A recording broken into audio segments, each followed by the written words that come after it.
Influence often happens. We're often subtly influenced by things in our environment, but they're invisible. We don't see what that influence is, right? We often are not aware why we make the decisions we make. And second, first impressions matter a lot. But the background of those impressions, what else is going on, colors how people see us. And so what I'm going to do today is talk a little about both. How do I know which sessions I should go to? How do I know which of the gazillion sessions out there I should pick? And indeed, this is just what one day of the booklet from a couple years ago looked like. Every time I open the booklet, I'm amazed. I'm overwhelmed by the number of choices, right? How do I pick out of all these things which thing I should actually go to? How do I know what to choose? And so usually we use others to guide us, right? We look around, we say, if I walk into a room and it looks pretty empty, maybe it's not very good, right? Maybe I shouldn't go to that talk. Whereas if I go to a room and it's full, standing room only, well, then it's probably pretty good, right? Lots of people are there, it must be good. Notice we do this all the time, right? We use others as a signal of information. It's what scientists would call social proof. And this happens all the time, right? There's a great restaurant in New York called Halal Guys Chicken and Rice. Great place, they serve chicken, they serve rice, hugely popular, right? The line goes down the block. Sometimes people have to wait over an hour to eat the food there. And that's not surprising, right? If it's good, people should go there. But should we always follow others, right? Is following others always a good idea? They actually have another location. It's right across the street.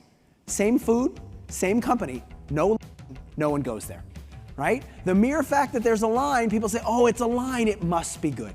And so the point here is really simple, right? Sometimes we're influenced by others, but make sure we're influenced by the right others. Don't just be a mindless follower. How should we pitch our new idea? Not just us, but now how do we pitch our idea?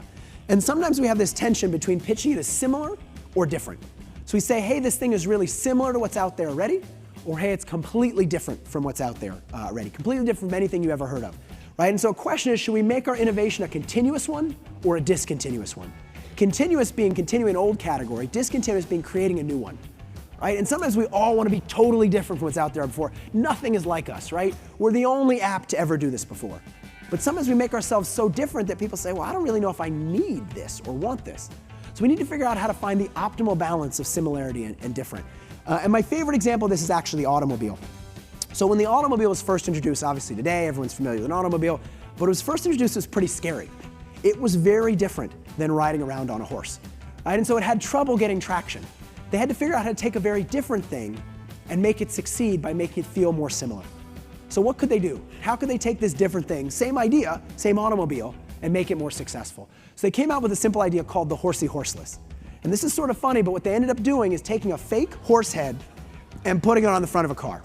Right? It took this thing that was very different and made it a little more similar. Made it feel a little bit more palatable, a little bit easier to understand. By the way, it wasn't a real horse head, it was a fake one, and they held gasoline inside, so it was useful, sort of like a gas tank, shaped like a horse head.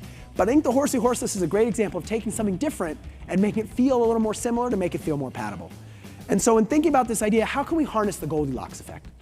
How can we make sure, like Goldilocks, we're similar and different? We're just right. We're right in the middle. We're optimally distinct.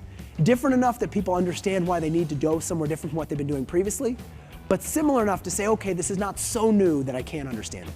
Similar and different at the same time. So just to wrap up, influence is often invisible, right? Influence is around us all the time. We think we set our own goals, we think we make our decisions by ourselves, we think we pick which restaurants to go to and which sessions to go to ourselves, but we often don't realize that other people have a big impact on what we end up doing. It's a human business legacy we want to leave behind us.